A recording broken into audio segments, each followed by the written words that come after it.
Hello, hello, hello. William Jung here. I hope everybody has been doing well. In today's YouTube video, I'm going to be going through a shoulders and arms workout. And at the end of the video, I'm going to share with you a story of mine, which I hope you guys can learn something from it. So to start off, I am now officially 10 weeks out of my men's physique competition. And so I've been, in a calorie deficit, drop body fat, as well as maintaining a really healthy diet to get as much nutrients in as possible to keep myself healthy, both physically and mentally. So to begin the workout, we're going to first start off with a warm-up. A warm-up is very essential as it helps to improve muscle contraction as well as increase joint mobility. This in turn reduces the risk of injury as well as improved performance. Keep that in mind and always start a workout with a warm-up. Using a rep range of around 8 to 12 reps as well as a rest period of 1 minute to 1.5 minutes. We will also be incorporating supersets, and I'll show you that very shortly. To start off the workout, I'm going to be doing a rope extension for the triceps. Triceps is one of my weak points, so that's why I'm beginning the workout training my triceps. As you can see in my posture, I slightly bent over a bit. So this allows me at the bottom to have a better contraction, and as well as at the top for better stretch in my triceps. This not only helps to improve muscle growth, but in my case, at least maintain a bit more of my tricep muscle. So give it a try sometimes, because standing upright sometimes is not the best. If you give this a try, bend over a bit more and feel that better contraction. That range of motion is really very important. For this exercise, I did 4 sets of 10 to 12 reps with a 1.5 minute rest in between each set. Now, moving on to our next exercise, we're using a easy bar curl. Now, this is going to be working on the biceps muscles, of course. Make sure to keep your elbows by your side at all times. And also, for me, I personally like to use the easy bar curl sometimes just because it kind of reduces the amount of pain in my wrist, as it does for some other people as well when they're using compared to using a straight bar. So if you're experiencing any wrist pains at times, maybe try switching to an easy bar. It might be a bit easier on your wrist joint. As you can see, I'm also fully extending my elbow. This allows for a better stretch of my bicep at the bottom range of the motion, as well as for better contraction at the top.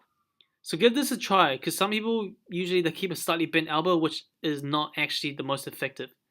Now moving on to the next exercise, we're doing a rear delt cable fly. Now my rear delts are also one of my weaknesses, so I try to increase the volume, which means to increase my sets and reps slightly than other exercises.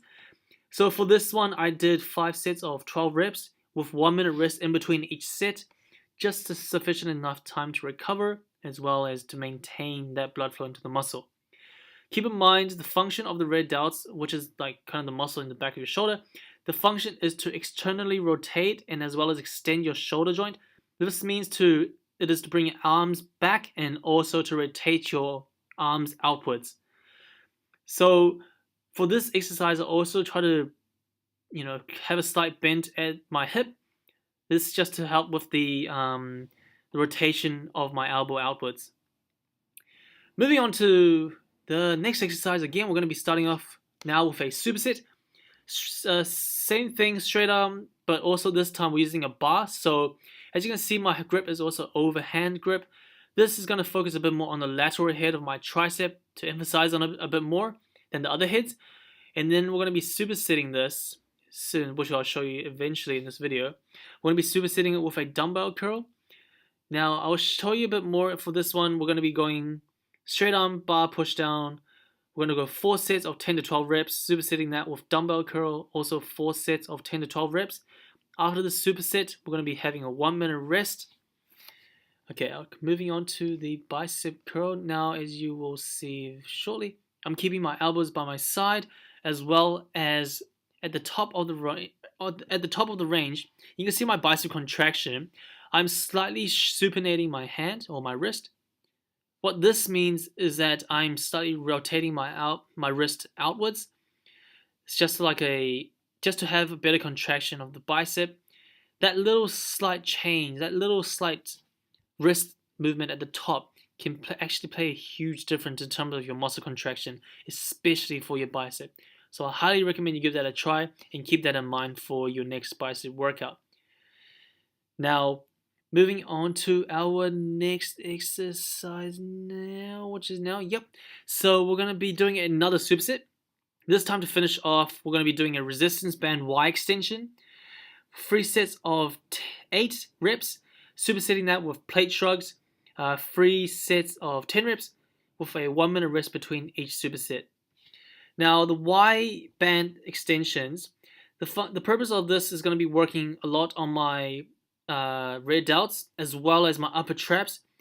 So because both my upper traps and also my rear delts is my weakness, so this exercise will actually benefit me a lot in terms of what I'm trying to focus on, and as well as effective of this exercise, because resistance bands are very, very, very good in terms of the contraction at the end of the motion. Now, supersetting that with plate shrugs.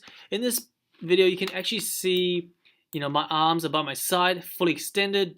Try not to bend your elbows, as well as keeping your chest up, back tight, back squeeze tight. And it's not always about the weight that you're squeezing to using your traps. It's really about the contraction. You can definitely feel the difference. So have a slight pause at the top and you'll have better growth. Sweet, that's it for the workout.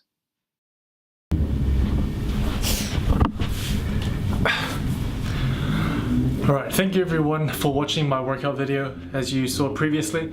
I hope you learned something at least and then apply it to your own training. Now, it's been about 2 weeks since I've filmed that training video, and the past 2 weeks I've been trying to figure out filming a message to teach you guys, to have you guys learn something from it. But the past 2 weeks has been quite tough in terms of how do I film this? I have so many questions running in my mind when the moment came. I was like thinking, man, how do I do the perfect setup? How do I do the perfect background? How am I gonna say what is the most perfect thing to say? And all that kind of just built up, and then it just inhibited my progress. Inhibited my chance to talk to you guys. And this past 2 weeks, it's every time I was about to film something, at the last minute, I was finding something else to do. I was like, oh, I need to do this first, I'll film later. Oh, I'll do this first, I'll film later. And it never ended up happening. The past 2 weeks I didn't end up filming at all, just simply because I was waiting for the perfect opportunity. Now, I was meant to be talking about something else today, but but today it just clicked. I just finished a workout, and I was thinking about like, man, when am I gonna? I still haven't uploaded my YouTube video. I still haven't uploaded my YouTube content for you guys to listen to and watch. And I just got really, I got fed up. I was just like, what, that's enough. I'm not gonna wait for the perfect opportunity. I'm not gonna wait, to think of the perfect idea to say. What, the perfect time is now. There's no such thing as I have to wait for, give me like another 5 minutes, give me 10 weeks, etc, etc. The future is the future. Now is the best moment to do what you gotta do. If I didn't click today, if that didn't come into my mind today and remind me that now is the perfect time to film, maybe this video would never even be up today. It would never even be up. And I had just missed an opportunity. And this is what I want to tell you guys today is, the perfect opportunity is now. Do your content, do whatever you want, whatever you have in your mind, whatever goal you have. The perfect moment is now. Start now, work on it, and just do it. So many people end up waiting. So many people end up waiting for the perfect opportunity, for the perfect moment to do this or that, for the perfect idea. Sometimes you just have to learn on the go at times. Sometimes it just ends up, it does more harm than good. Okay, and that's the purpose, is that not everybody starts from the top. You know, some people start from the bottom. That's why you have to climb up and climb up and climb up. The lower you are, the more you have to climb. But during that climb, you'll learn a lot, and that's the journey. The journey is very, very valuable. You know, so it's not always about the destination. It's about the success. It's about the journey. The journey is what teaches you more than the success or the final destination ever will. And today, I just want to tell you this: is that if you have something in your mind, if you have a goal, don't wait for the perfect opportunity. Because waiting is never going to happen, okay? The perfect opportunity is never going to come. Because why? Because the perfect opportunity is now. You don't have to wait for now. Now is present. Being in the now, do what you got to do and work on your goal. So yeah, I just had so much energy just at the moment. I just thought about that and I just had to tell you guys. So today's topic is, now is the perfect moment. The perfect opportunity, the perfect time is now. Whatever goal you have, start now, do what you gotta do, and go for it. Just do it, guys. Thank you for watching, and I hope you enjoyed the video. See you next time.